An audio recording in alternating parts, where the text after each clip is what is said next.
Chapitre 880. En regardant son grand-père, Finnick voulait lui raconter toutes ses difficultés. Cependant, Samuel était déjà décédé. Finnick ne pourrait plus jamais le revoir. Une dernière larme tomba des yeux de Finnick et glissa sur son visage. C'était la dernière larme qu'il allait verser. Finnick jura qu'il ne pleurerait plus jamais. Il est ensuite sorti, laissant les policiers faire leur travail. Lorsque les policiers ont terminé, Finnick et Vivian ont nettoyé le corps de Samuel et lui ont mis des vêtements propres. Il avait prévu d'enterrer Samuel après-demain. Dans la période précédant les funérailles de Samuel, Finnick était souvent si fatigué que sa vision devenait floue. Cependant, il a persisté. Sachant que son grand-père n'avait pas encore eu son enterrement, il ne s'est pas laissé s'effondrer si facilement.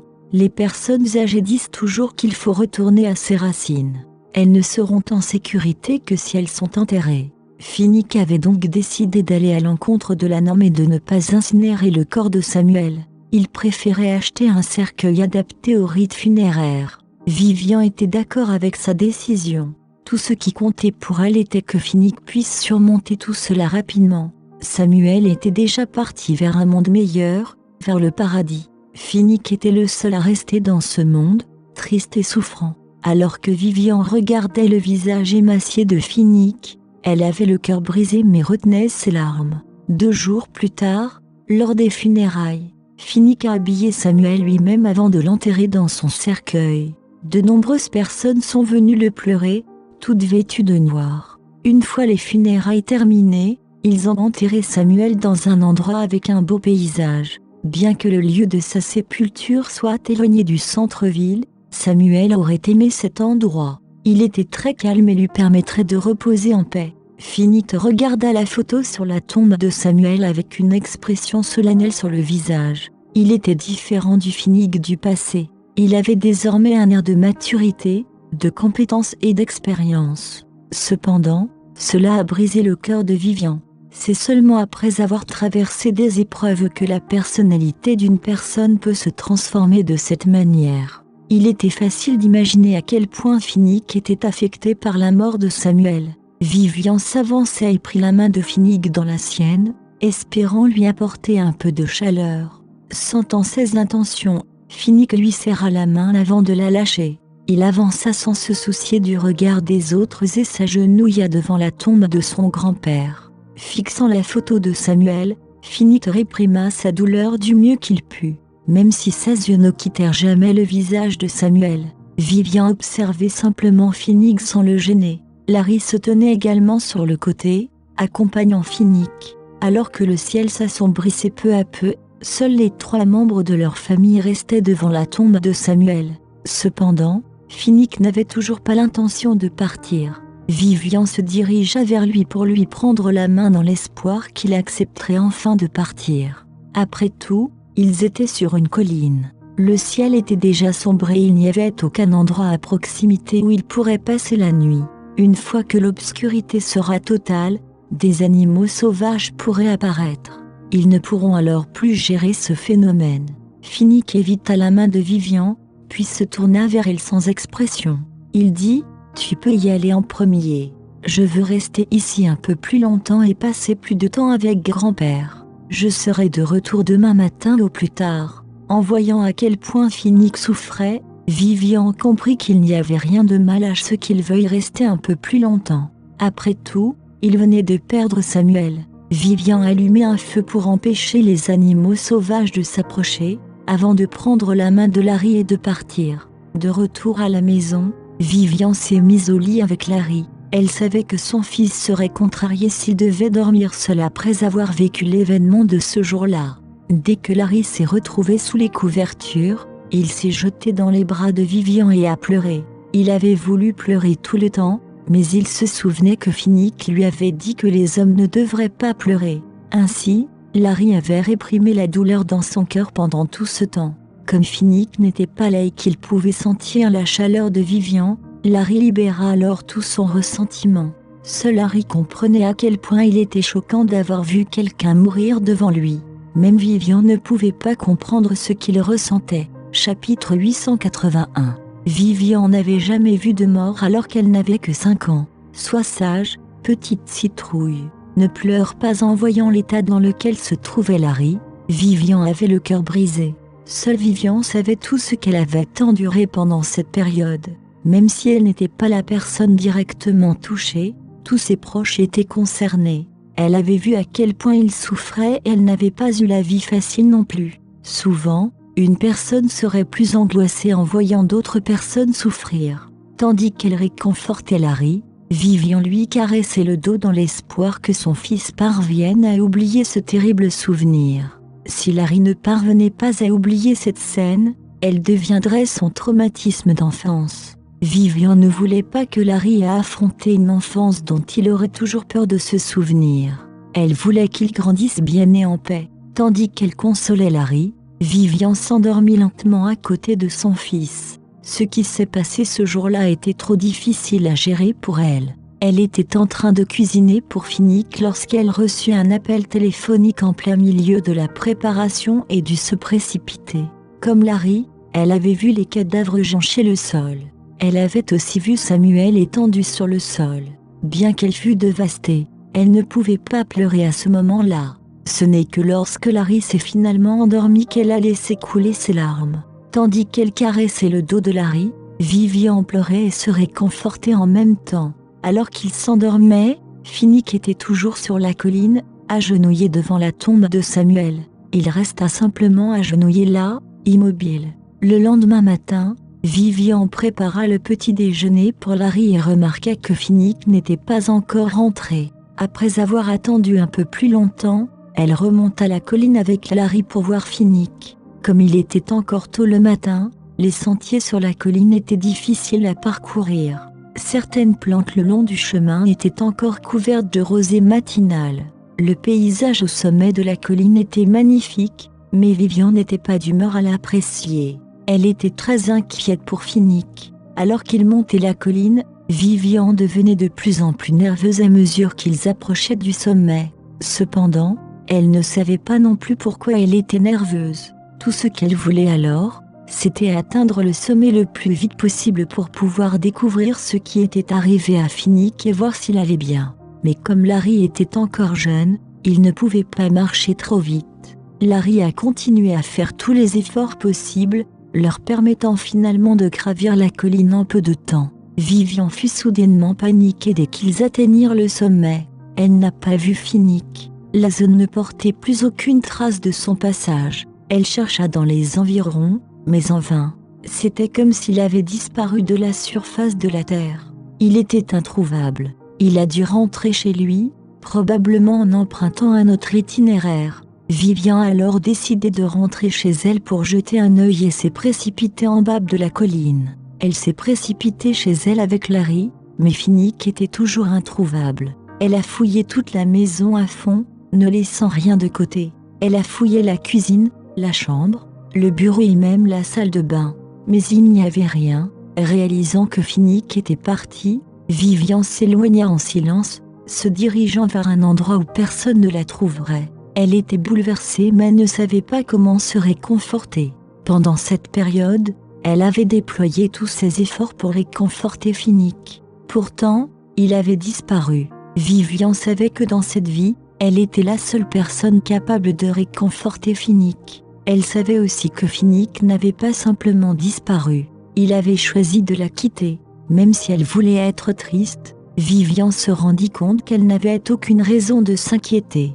Après tout, Finnick était parti pour les protéger. Elle en était consciente dans son cœur, mais elle ne voulait tout simplement pas l'admettre. Vivian s'effondra sur le sol, sans énergie, le regard dans le vide. Elle sembla remarquer une silhouette de Finnick qui passait, mais lorsqu'elle se déplaça pour regarder de plus près, elle avait disparu.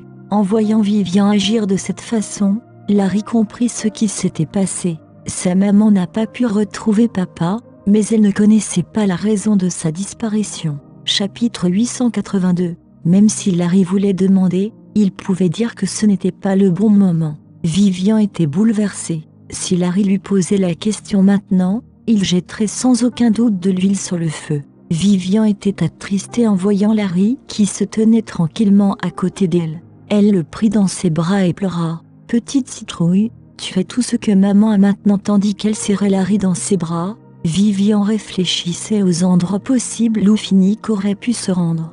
Elle n'avait pas l'intention d'abandonner ses recherches. Maman, ne pleure pas. Je suis toujours là avec toi, tout comme Vivian l'avait réconforté auparavant. Larry lui caressa le dos, espérant qu'elle ne pleurerait plus. En voyant à quel point sa mère était impuissante, Larry se sentit impuissant, car il ne pouvait pas bien protéger sa propre mère. Ton papa est parti, petite citrouille. Il est parti pour nous protéger. Vivian était inquiète. Finnick n'avait pas été en forme la nuit dernière. De plus, il était parti comme ça le matin, sans rien emporter avec lui. Où passerait-il la nuit? Que mangerait-il? Comment subviendrait-il à ses besoins? Vivian avait beaucoup de questions en tête, mais elle n'osait pas trop y penser. Elle savait que plus elle y réfléchirait, plus elle se sentirait inquiète. Elle comprenait que Finnick se trouvait actuellement dans une situation difficile. Il était parti par peur que l'ennemi ne vienne les chercher. Mais s'est-il jamais arrêté pour réfléchir à ce qui leur arriverait si l'ennemi se présentait un jour après son départ? Vivian pensa à tout ce que Finnick avait omis de prendre en compte. Lorsque Finnick est parti, il pensait que Vivian ne pourrait vivre qu'une vie sûre après son départ. Il l'aimait, et il ne voulait pas qu'il lui arrive quelque chose. C'était le genre d'amour qui lui permettait de mettre sa propre vie de côté pour celle qu'il aimait. Plus Vivian réfléchissait à cette question, plus elle était bouleversée. Ils venaient à peine de se réconcilier et se retrouvaient à nouveau séparés. Notre vie est-elle vouée à connaître tant de hauts et de bas? Quand Larry vit sa mère pleurer encore plus fort, il se dirigea vers le canapé pour prendre des mouchoirs, puis les fourra dans les mains de Vivian pour qu'elle puisse essuyer ses larmes. Cependant, elle pleurait tellement que ses larmes ne pouvaient pas être simplement séchées avec des mouchoirs. Vivian ne bougea pas pour essuyer ses larmes. Elle les laissa couler sur son visage tandis qu'elle ressentait la douleur dans son cœur. Ils avaient tous deux été dépassés par les divers événements de leur vie survenus récemment et n'avaient pas eu le temps de reprendre leur souffle. Puisque Finnick avait choisi de partir, elle se laisserait pleurer un moment. Après cela, Vivian devrait continuer sa vie. Elle ne voulait pas gâcher ses efforts et le décevoir. Au contraire, elle allait bien élever Larry en attendant son retour. Quand le moment viendra, ils pourront vivre ensemble la meilleure qualité de vie possible. En y réfléchissant, Vivian cessa de pleurer. Elle regarda le visage de Larry, qui ressemblait à celui de Finnick, et se décida. Elle a ensuite ramené Larry chez eux, celui où elle avait vécu avec Finnick pendant 7 ans. L'endroit semblait vide. Personne n'y avait vécu ces 3 derniers jours, il manquait donc de chaleur. Heureusement, les 2 femmes de ménage avaient aidé à garder la maison propre. Par conséquent, la maison n'avait pas l'air trop sale. Madame Norton, Monsieur Norton n'est-il pas revenu avec vous? Demanda la femme de ménage en voyant que Vivian revenait seule. Au moment où elle entendit cette question, Vivian, qui déboutonnait le manteau de Larry, se figea. Il ne reviendra pas avant quelques années. Tu devrais te concentrer sur ton travail. Vivian ne lui a fourni qu'une brève explication avant de lui rappeler de se concentrer sur son travail. Désolée, j'ai trop parlé. À en juger par l'expression de Vivian, Molly savait qu'elle en avait trop dit. Elle se frappa immédiatement légèrement sur la bouche et regarda Vivian d'un air d'excuse. Voulez-vous prendre un petit déjeuner? Il était 8 heures du matin, ce qui correspondait à l'heure habituelle du petit déjeuner de Vivian. Ouais, Vivian et Larry n'avaient pas beaucoup mangé quand ils s'étaient réveillés ce matin-là. Maintenant que Molly le mentionnait, ils avaient effectivement tous les deux un peu faim. Dès qu'elle entendit Vivian répondre, Molly se précipita dans la cuisine et commença à préparer le petit déjeuner.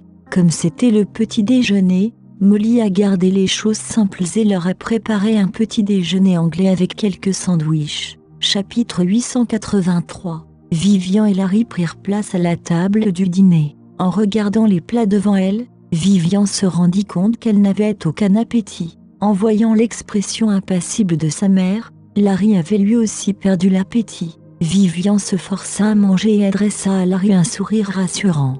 Puis, elle remplit le bol du garçon avec de la nourriture avant de continuer à manger. Bientôt, Larry a commencé à creuser. Comme les deux n'avaient pas eu de vrai repas au cours des 3 derniers jours, ils ont beaucoup apprécié leur repas.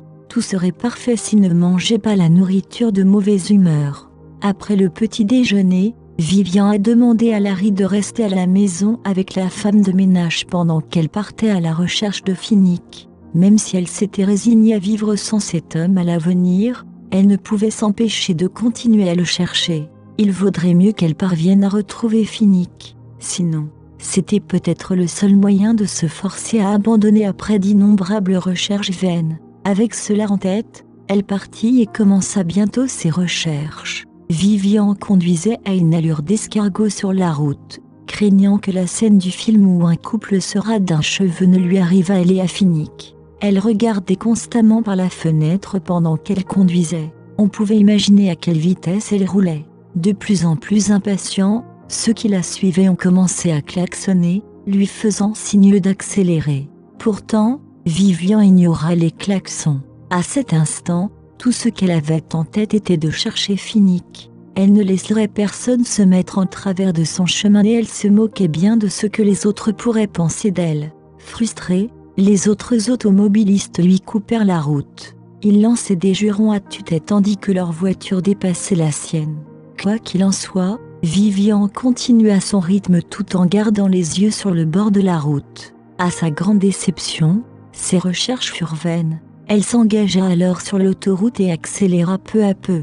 Le premier arrêt de Vivian fut le jardin où Finnick et elle se rendaient habituellement, l'endroit même où Finnick lui avait proposé de l'épouser. Elle sortit de la voiture et entra dans le jardin. Tout semblait identique, les pivoines en pleine floraison et les saules bruissantes près du lac. Elle a suivi le chemin pavé qui la conduit à un espace vert. Là, les visiteurs ont pu profiter d'une meilleure vue sur le lac artificiel. Vivian se rappelle que Finnick aimait traîner là, surtout au printemps. Ils s'essayaient tous les deux sur le banc, les yeux fermés. Le vent léger qu'il soufflait apportait le parfum des fleurs. C'était un moment de détente et de sérénité. Malheureusement, c'était l'été. Le soleil ardent était à son apogée, éclairant la terre. Peu désireux de s'attarder dehors par temps chaud, les passants se dépêchaient de sortir du parc et allaient bientôt rentrer chez eux. Vivian était la seule à se frayer un chemin dans les profondeurs du jardin. Bientôt, elle atteignit un pavillon. Il faisait relativement frais à l'intérieur car le toit offrait une protection contre l'exposition directe aux rayons du soleil. Par une chaude journée d'été, le pavillon était encore étouffant comme un four alors que le vent chaud de l'été soufflait. Vivian se rappela soudain du moment où elle et Finnick avaient vu un couple se disputer à cet endroit. Même si c'était la faute de la jeune femme, à la fin, c'est le jeune homme qui fut le premier à s'excuser. Voyant cela, elle dit à Finnick qu'elle privilégiait les hommes qui admettaient volontairement leurs erreurs. Ce dernier commença à lui demander de manière puérile si elle aimait lui ou ce jeune homme. Inexplicablement, elle sentit une pointe de bonheur dans son cœur en voyant Finnick jaloux. « Tu me plais » fut sa réponse. Vivian continua à se promener dans le jardin. Chaque recoin semblait rempli de souvenirs. Mais maintenant, elle était la seule à se remémorer leurs moments doux et agréables dans le jardin. Finnick, l'homme qui avait créé ces souvenirs avec elle, manquait à l'appel. Elle se sentait seule et déprimée. Alors qu'elle était submergée par des émotions contradictoires dans son cœur, les personnes âgées de l'autre côté du lac ont attiré son attention. Elle faisait des exercices de respiration, criant vers le lac pour augmenter la capacité pulmonaire. Comme cela semblait être une chose agréable à faire, Vivian fut tentée de faire la même chose. Elle s'accroupit, retroussa ses manches, puis mit ses mains en coupe autour de sa bouche. Après avoir pris une profonde inspiration, elle hurla à plein poumon en direction du lac. Instantanément, elle sentit qu'un énorme poids était enlevé de sa poitrine. Pensant que cela pourrait être un bon moyen d'évacuer ses émotions négatives, elle a continué à crier à tue-tête. Il était déjà midi quand elle se sentit enfin mieux.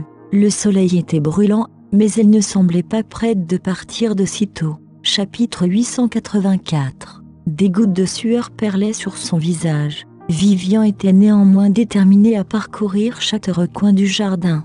Il était déjà 3 heures quand elle sortit enfin du jardin. Elle avait demandé à la femme de ménage de ne pas lui préparer son déjeuner quand elle quitterait la maison. Elle s'est donc rendue dans un restaurant fréquenté par elle et Finnick pour déjeuner. C'était un restaurant haut de gamme, dont les plats coûtaient au moins 1000 $ chacun. Pourtant, c'était un prix qu'elle était prête à payer, car cet endroit ravivait les souvenirs de Finnick et de son dîner ensemble. Après le déjeuner, Vivian décida de se rendre à l'entreprise. Bien que Chasneville ait repris l'entreprise, elle pensait qu'il la laisserait quand même entrer dans le bâtiment de l'entreprise et faire un tour. Là, Vivian aperçut quelqu'un qu'elle connaissait. Ce n'était pas sa connaissance mais l'ami de Larry, Joey Neville. Joey Neville, Chasneville. Ils portent tous les deux le même nom de famille. Donc, Joey est en fait la fille de Chaz. Vivian fut surprise de cette découverte, mais elle s'en fichait complètement désormais.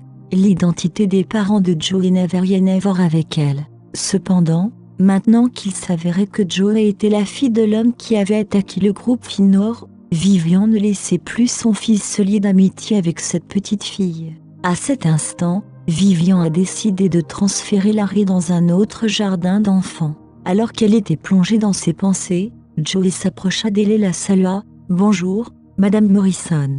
C'est une surprise de vous voir ici. » Vivian n'était pas d'humeur à parler à la petite fille, alors elle hocha la tête en réponse et décida de partir. Dès qu'elle se retourna, la voix de Chaz retentit. « Madame Norton, vous venez d'arriver. Pourquoi partez-vous si vite ?» La voix de l'homme était si forte qu'il lui était impossible de prétendre qu'elle ne l'avait pas entendue. Elle dit froidement « Bonjour, Monsieur Neville.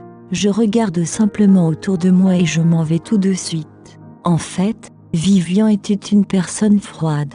Elle ne baissait sa garde que lorsqu'elle était en présence de ses amis proches et de sa famille.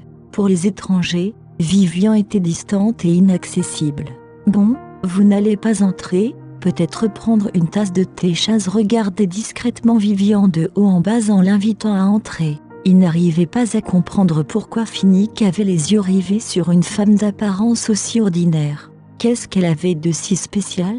Tout homme serait intéressé de découvrir le secret d'une femme mystérieuse, sans parler de Chaz, un homme à femme. Chaz a eu une fille avec sa femme, mais cet homme a également eu de nombreux enfants illégitimes. En fait, il avait tellement d'amendes qu'il ne pouvait pas les compter sur les doigts de ses deux mains.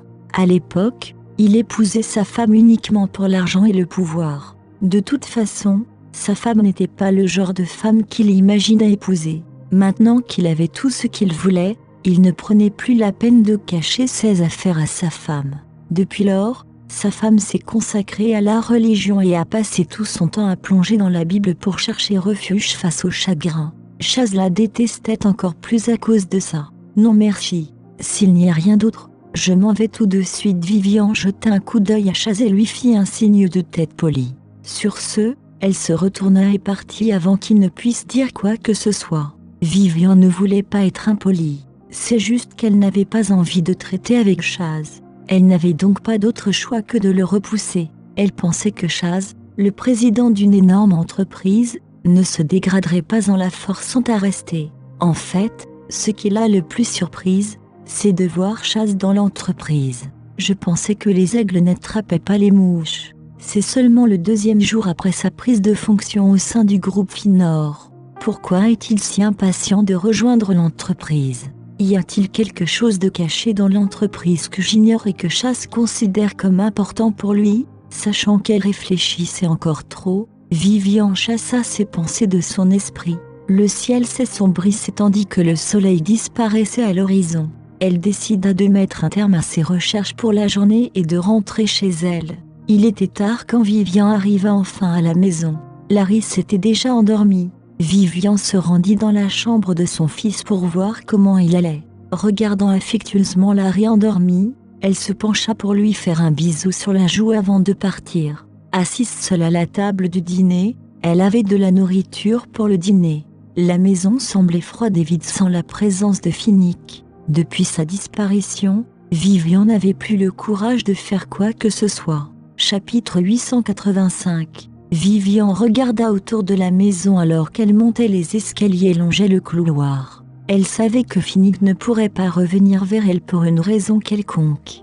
Même s'il devait revenir, il était peu probable que cela se produise dans un avenir proche. Vivian poussa la porte de la chambre qu'elle partageait avec Finnick. C'était le seul endroit de la maison où ils avaient créé ensemble de nombreux souvenirs inoubliables. Elle était réticente à se laisser aller à des souvenirs. Il lui fallait maintenant s'habituer à la vie sans Finnick. Ce n'est qu'alors qu'elle pourrait rester forte et continuer à vivre en attendant son retour. Pendant ce temps, une silhouette agitée a été aperçue marchant sur la route dans la nuit noire. Personne ne savait qui il était ni où il se dirigeait. Le lendemain matin, Vivian et Larry ont visité un jardin d'enfants situé quelque part près de l'entreprise du magazine. Pour diverses raisons, elle n'était pas d'accord avec le fait que son fils fréquente le même jardin d'enfants que Johnny. « Maman, pourquoi je change d'école ?» Larry n'était plus allé à la maternelle depuis un moment. Sa mère avait demandé un congé pour lui.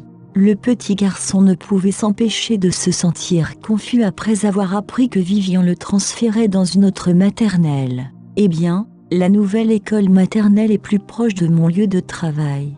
Tu ne veux pas rester plus près de moi ?» Bien que le cœur de Vivian souffrait d'une douleur insupportable après avoir perdu Finnick dans sa vie, elle avait toujours essayé de faire bonne figure et de cacher sa tristesse à son fils. Pourtant, son sourire forcé portait avec lui une teinte d'amertume dans les yeux de Larry. Bien sûr que oui, Larry savait que Finnick était parti et que sa mère était restée seule à la maison. Il était prêt à tout pour la rendre heureuse. Non seulement cela, mais il ferait de son mieux pour protéger sa mère quand Finnick n'était pas là. En regardant le prévenant Larry, Vivian se rappela soudain à quel point Finnick l'énervait dans le passé. Le père et le fils avaient des caractères totalement différents, mais ils étaient tous deux tout aussi importants pour elle. Vivian était heureuse de voir que Larry commençait à s'habituer au nouvel environnement. Au moment où elle s'apprêtait à quitter l'école maternelle, elle reçut un appel de Bénédicte. Elle entendit la voix de Bénédicte au téléphone. « Viens à la maison si tu as le temps. J'ai quelque chose à te dire. » Bénédicte a mis fin à l'appel après avoir reçu une réponse de sa part. Au départ, Vivian avait prévu d'aller travailler aujourd'hui, mais l'appel téléphonique de Bénédicte a bouleversé ses plans. N'ayant pas le choix, elle a appelé le magazine et a dit à sa collègue qu'elle ne viendrait pas au bureau ce jour-là. Vivian ne put s'empêcher de laisser échapper un sourire ironique. Elle hélasse alors un taxi en direction de la résidence des Morrison. Elle savait que Bénédicte allait lui parler de Finnick. Même si elle n'était pas d'humeur à en parler, elle ne pouvait pas rejeter Bénédicte. Cet homme était son frère et il se souciait beaucoup d'elle. En écoutant la musique de la radio, elle s'est allongée sur le siège arrière et a fermé les yeux pour se reposer. La maison de Bénédicte se trouvait assez loin du centre-ville. Il disait que l'endroit était calme et isolé. Bientôt, la voiture s'arrêta. « Mademoiselle, vous êtes arrivée à destination ?» lui rappelait le chauffeur. Vivian ouvrit les yeux et découvrit qu'il se trouvait devant la résidence des Morrison. Elle fit un signe de tête d'excuse au chauffeur. Puis, elle paya la course en taxi avant de sortir du véhicule. La résidence Morrison avait toujours eu la même apparence depuis sa dernière visite. Vivian prit une profonde inspiration pour tenter de se préparer avant d'entrer dans la maison. « Ben » salua-t-elle en souriant l'homme assis sur le canapé du salon, attendant son arrivée. « Oh, Vivian, je préfère que tu pleures plutôt que de te forcer à sourire tristement. » Bénédicte s'approcha d'elle et la serra chaleureusement dans ses bras. « Comment vas-tu ? Tu ne l'as pas encore trouvé ?» Il savait tout ce qui était arrivé à Vivian. Au départ, il avait prévu de l'inviter à venir le voir dès qu'il en aurait eu connaissance. Mais il avait attendu jusqu'à maintenant, pensant qu'elle aurait peut-être besoin d'un peu de temps seule. En regardant Bénédicte, Vivian prononça une réponse. Puis, elle jeta son sac à main de côté et se jeta sur le canapé. Elle sentait tout son corps souffrir après une journée fatigante. Si Finnick était là, il la laisserait s'allonger sur ses genoux et lui ferait un massage. Bénédicte se moquait bien qu'elle ne soit pas une dame. Il lui tendit un verre d'eau et lui demanda « Pourquoi ne reviens-tu pas vivre ici ?» Il aurait souhaité que Vivian puisse vivre avec lui car il était dangereux pour une jeune femme de vivre à l'extérieur. Chapitre 886. Cependant, Vivian avait traversé beaucoup d'épreuves dans la vie et elle avait depuis longtemps appris à se tenir debout. Elle lança un sourire à Bénédicte et répondit « Ce n'est pas nécessaire. La petite citrouille et moi, on reste très bien à la maison. » « Très bien, Je respecterai ta décision. Bénédicte n'insista pas car il savait que sa sœur était une jeune femme volontaire. Elle ne changerait guère d'avis après avoir pris une décision. Dis-moi si tu as besoin de quelque chose. As-tu assez d'argent? Je peux. Bientôt, Bénédicte commença à l'encourager à rester forte et à prendre soin d'elle et de Larry. Il lui enseigna même santé une façon de se protéger des pervers et des méchants. 1 heure s'était écoulée lorsque Vivian en eut finalement assez des bavardages incessants de Bénédicte. Ben, je me suis soudain rappelé qu'il y avait quelque chose dont je devais m'occuper. Je dois y aller maintenant. Sur ce, elle attrapa son sac à main et se précipita hors de la maison. Bénédicte avait eu cette conversation à cœur ouvert avec Vivian pour lui apporter un soutien émotionnel en plus de lui remonter le moral. Il semble que mes efforts n'aient pas été vains. Vivian est effectivement devenue plus vive, à en juger par la façon dont elle s'est enfuie de la maison. Bénédicte laissa échapper un petit rire. Regardant dans la direction où Vivian était partie, il tomba bientôt dans une profonde réflexion. Ouf! Finalement, Vivian a réussi à s'échapper de la maison de Bénédicte. Elle prit une profonde inspiration et se sentit instantanément rafraîchie. Après avoir vérifié l'heure, elle a immédiatement hélé un taxi en direction de l'entreprise du magazine. Le rédacteur en chef ne lui avait accordé qu'une demi-journée de congé, et pourtant il était déjà 12h30. Elle devait se dépêcher, sinon elle serait en retard au bureau et se ferait réprimander par le rédacteur en chef. La vie trépidante avait permis à Vivian d'oublier temporairement la douleur de la perte de Finnick. Néanmoins, de temps en temps, elle pensait encore à Finnick au milieu de la nuit. Malgré son travail, elle passerait le reste de son temps avec Larry. Peu à peu, sa vie reprit son cours normal.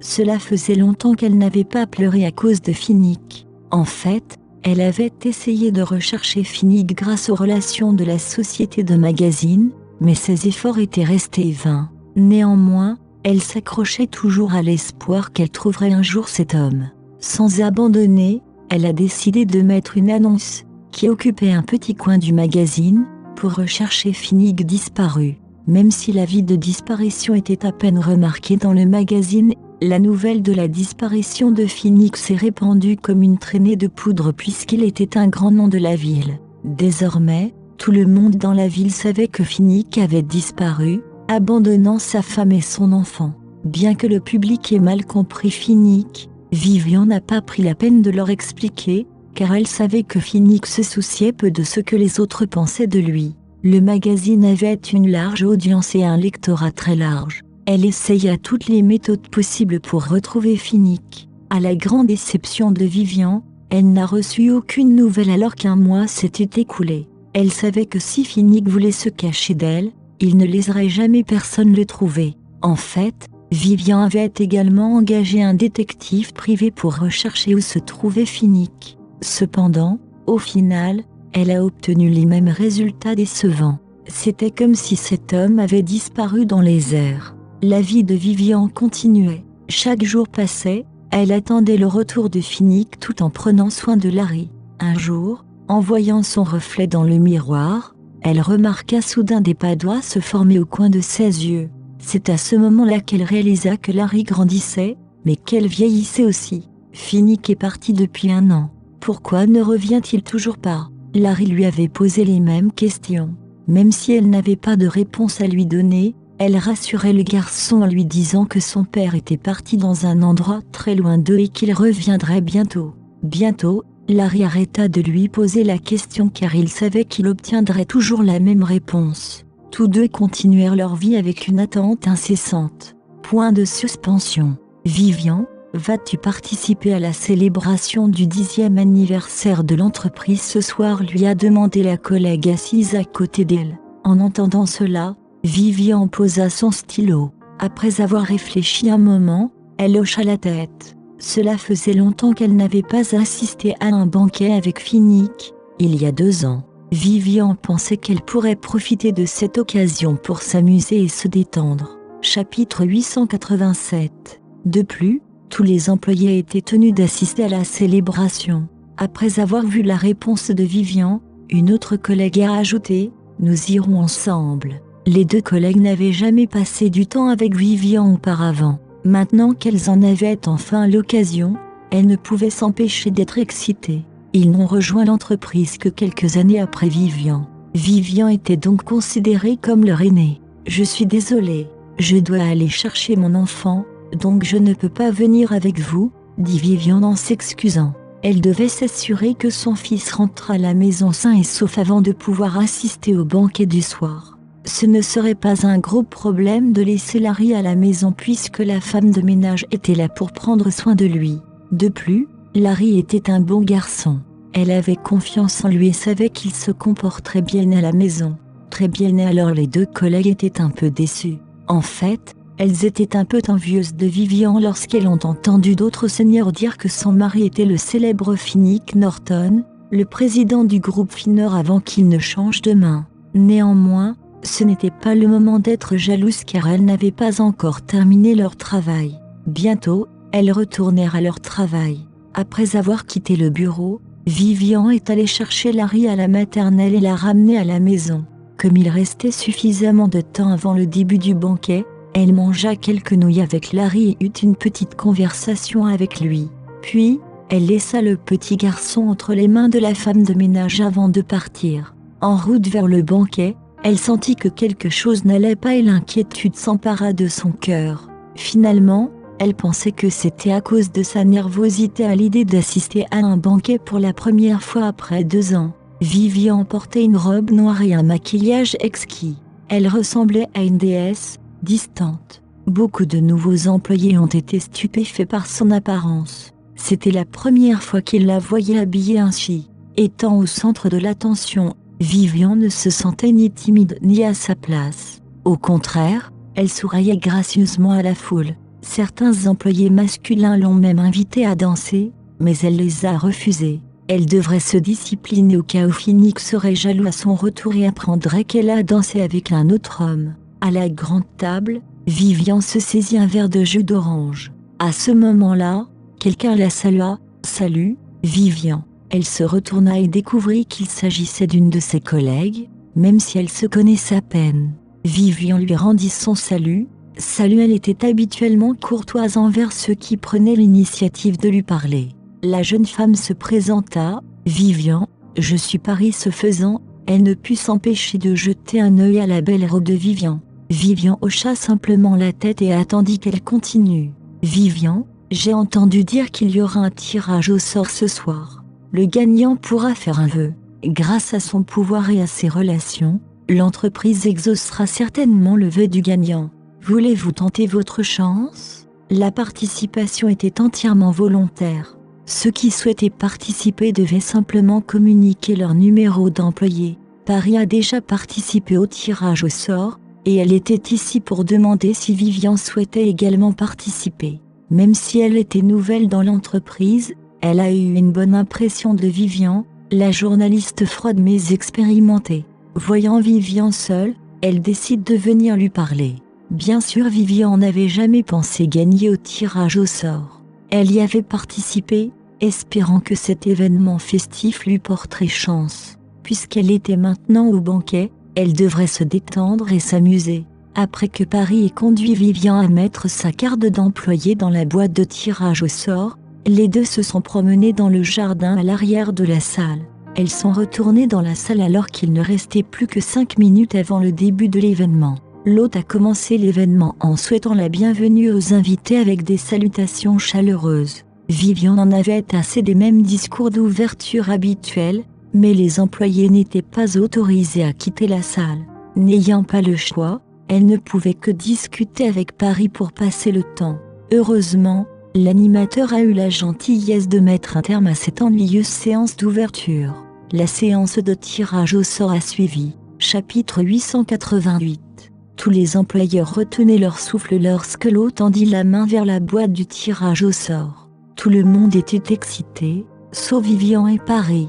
La première n'était pas perturbée car elle ne croyait pas qu'elle serait la gagnante. La seconde n'était tout simplement pas préoccupée par le prix. L'animateur a sorti une étiquette numérotée de la boîte et a annoncé le numéro d'identification de l'employeur, 1220. Le bruit des soupirs des gens s'en est suivi. Voyant que personne ne s'était manifesté, L'animateur a demandé « Qui a le numéro d'employeur 1220 ?» En entendant cela, Vivian a retroussé ses lèvres en un sourire. « J'ai eu de la chance. » Elle est montée sur scène sous le regard envieux du public. Même si elle ne croyait pas que l'entreprise était capable d'exaucer son souhait, elle affichait néanmoins un sourire agréable. La façon dont elle se comportait sur scène devant ses collègues et ses supérieurs représentait son attitude envers l'entreprise. « S'il vous plaît, restez silencieux. » Tout le monde. L'animateur leva la main pour faire taire la salle. Maintenant, il est temps pour Vivian, notre heureuse gagnante, de faire un vœu. L'instant d'après, la foule acclamait Vivian. Vivian s'était en effet distinguée ce soir-là en faisant une apparition grandiose dans cette belle robe et en devenant la gagnante du tirage au sort. Alors que la foule se déchaînait, l'animateur a de nouveau crié « Silence, tout le monde !» Le banquet vient de commencer et il reste encore beaucoup d'activités à venir. Si les invités sont trop excités à ce stade, ils risquent d'être trop fatigués pour participer aux événements à venir. Quoi qu'il en soit, l'hôte s'inquiétait simplement pour rien. L'animateur a fait signe à Vivian et lui a dit « Venez, faites votre vœu ». Vivian hocha la tête. Debout devant les bougies allumées, elle murmura quelques mots à voix basse, les yeux fermés et les mains jointes. Après cela, elle a quitté la scène. Peu importe que son souhait se réalise ou non, Vivian garderait toujours espoir. Bientôt, ce fut le moment de couper le gâteau. La foule se tut lorsque Leslie monta sur scène. Il savait que la rédactrice en chef n'était pas quelqu'un avec qui il fallait se frotter. C'était une bonne chose d'avoir une rédactrice en chef qui avait un effet dissuasif sur les employés, tout en dégageant une aura autoritaire. Leslie a attrapé le couteau dentelé et a coupé le gâteau en douceur. Cette fois, la foule n'osa pas applaudir. Leslie jeta un regard impassible sur tout le groupe avant de descendre sur scène. Elle n'était pas hautaine et ne dénigrait pas les employés. Elle avait simplement une personnalité froide. Ainsi, les employés la surnommaient maléfique, même s'ils n'osaient l'appeler ainsi que dans son dos. Bientôt, l'ambiance est redevenue joyeuse lorsque l'animateur a déclaré avec entrain « Maintenant, il est temps pour nous de nous amuser. Que la fête commence. » Tous les employés, y compris l'hôte lui-même, étaient ravis de pouvoir enfin s'amuser après une journée de travail fatigante. Ils se sont rassemblés et se sont livrés à des jeux de société. Plus tard, ils se sont dirigés vers le karaoké pour une after-party. Vivian était assise sur le canapé tandis qu'elle regardait tranquillement les autres collègues chanter. Elle répondait occasionnellement à Paris lorsque cette dernière lui parlait. Au bout d'un moment, le téléphone de Vivian vibra. Elle sortit de la cabine de karaoké pour répondre à l'appel. Petite citrouille, elle était curieuse de savoir pourquoi Larry l'appelait. « Maman, il est tard maintenant. Pourquoi n'es-tu pas encore rentrée ? Tu dois encore travailler demain. » Larry parla d'un ton désapprobateur, comme un petit adulte, au téléphone. Vivian était sans voix. Finalement, elle a promis à son fils qu'elle rentrerait immédiatement chez elle. De retour dans la cabine de karaoké, elle a pris congé de Paris avant de s'excuser auprès de la directrice principale. « Mademoiselle Janson, je dois rentrer chez moi maintenant. Mon fils m'attend toujours. » En entendant cela, Leslie hocha la tête en signe d'approbation. Après avoir quitté le karaoké, Vivian est montée précipitamment dans sa voiture et est rentrée chez elle. Elle devait rentrer à la maison le plus vite possible, sinon son fils allait certainement la harceler. Peu de temps après le premier appel, elle a reçu un deuxième appel de Larry. Chapitre 889. Maman, où es-tu maintenant? Larry avait attendu 15 minutes, mais sa mère n'était toujours pas à la maison. Vivian savait qu'elle était proche du quartier lorsque la rangée familière de magasins apparut en vue. Je suis presque à la maison maintenant. Elle arriva bientôt à la maison et se changea en pantoufles sur le pas de la porte. Elle fut surprise d'entendre soudain la voix de Larry derrière elle. « Maman !» Elle se retourna pour voir Larry la regarder, son regard brillant de crainte. L'instant d'après, le petit garçon fronça les sourcils et dit « Maman, n'oublie pas papa !» Sur ce, il se tourna et partit vers sa chambre. Le petit garçon attendait sa mère pour qu'elle rentre tôt à la maison. Maintenant que sa mission était accomplie, il pouvait enfin oublier ses soucis et aller se coucher. Pendant ce temps, Vivian était amusée par la remarque de son fils. A-t-il peur que je lui trouve un beau-père? En entrant dans la salle de bain, elle remarqua que Larry avait aidé à presser du dentifrice sur sa brosse à dents et avait préparé la serviette pour elle. À cet instant, elle sentit une chaleur lui monter au cœur. Avec un sourire sincère, elle murmura « Petite citrouille, tu commences à ressembler à ton père. » En un rien de temps, elle s'est brossé les dents et s'est démaquillée. Dans sa chambre, elle vit une note avec une écriture soignée sur la table de nuit, sur laquelle était écrit « Bonne nuit, maman ». Ces mots réconfortants lui firent sourire. Bientôt, elle sombra dans un profond sommeil. La vie continuait comme d'habitude. Chaque jour, Vivian se ressource en passant du temps en famille avec Larry après une journée de travail fatigante. Le petit garçon lui avait toujours montré son attention et son intérêt. Elle s'est rendue compte que Larry commençait à ressembler de plus en plus à son père. Parfois, elle trouvait que certaines de ses expressions faciales et certains de ses comportements ressemblaient à ceux de Finnick. Il ressemblait à une version miniature de cet homme. Pourtant, les deux hommes avaient des caractères et des personnalités différents. Finnick était une personne chaleureuse, tandis que Larry était un peu autoritaire et dominant. En tant que mère, Vivian accepterait Larry tel qu'il était. De plus, Larry était la cristallisation de l'amour entre Finnick et elle. Elle ne pouvait pas demander plus tant que le garçon était toujours là avec elle. Un matin, quand Vivian est arrivée au bureau, elle a remarqué que les autres parlaient tout d'elle. Certains la regardaient même avec envie. Après s'être installée à son bureau, elle a demandé à son collègue assis à côté d'elle « Que s'est-il passé ?» Son collègue semblait hésitant lorsqu'elle lui parla « Vous n'en avez pas entendu parler? Vous allez interviewer le président d'une grande entreprise. » Vivian ne pouvait s'empêcher de se sentir confuse. Bientôt, Leslie était là pour dissiper ses doutes. « Vivian, viens avec moi. » Leslie avait reçu la nouvelle en arrivant au bureau. Voyant Vivian à son bureau, elle l'a appelé dans son bureau pour lui en parler. Oh, d'accord, Vivian avait un mauvais pressentiment, mais elle n'avait pas d'autre choix que de se conformer à l'ordre de la rédactrice en chef. Dans son bureau, Leslie a demandé à Vivian de s'asseoir et lui a ensuite remis un document. Les yeux de Vivian s'écarquillèrent tandis qu'elle parcourait le document. « Je vais interviewer le président du groupe Finor ?» Elle a été choquée d'apprendre qu'on lui confiait la mission d'interviewer Chasneville, l'homme qui a repris l'entreprise de Finnick. Même si elle était réticente à interviewer cet homme, elle devait se plier à l'ordre de son supérieur. Pourtant, c'était une pilule amère à avaler. Elle a essayé de négocier avec la rédactrice en chef. « Madame Janson, pourrais-je ne pas faire cette interview? Soit tu passes l'entretien, soit tu quittes ton travail », fut la réponse impitoyable de Leslie. Quelle idiote de ma part de placer tous mes espoirs dans la clémence de Leslie. Finalement, Vivian céda. « Je le ferai. » Elle a écouté Leslie lorsque cette dernière lui a parlé des choses auxquelles elle devait faire attention pendant l'entretien. Découragée, elle sortit du bureau du rédacteur en chef, les pieds traînants et les épaules voûtées. « J'ai essayé de toutes mes forces de rester loin de tout ce qui me rappelle le passé. Pourquoi doivent-ils me demander d'interviewer cet homme ?» Vivian savait qu'elle ne pouvait pas s'enfuir cette fois. Au cours des dernières années, elle avait toujours refusé d'acheter les produits du groupe Finor, car il lui rappellerait que l'entreprise avait changé de propriétaire. Elle avait même transféré son fils dans une nouvelle école maternelle pour l'empêcher d'aller dans la même école que Johnny.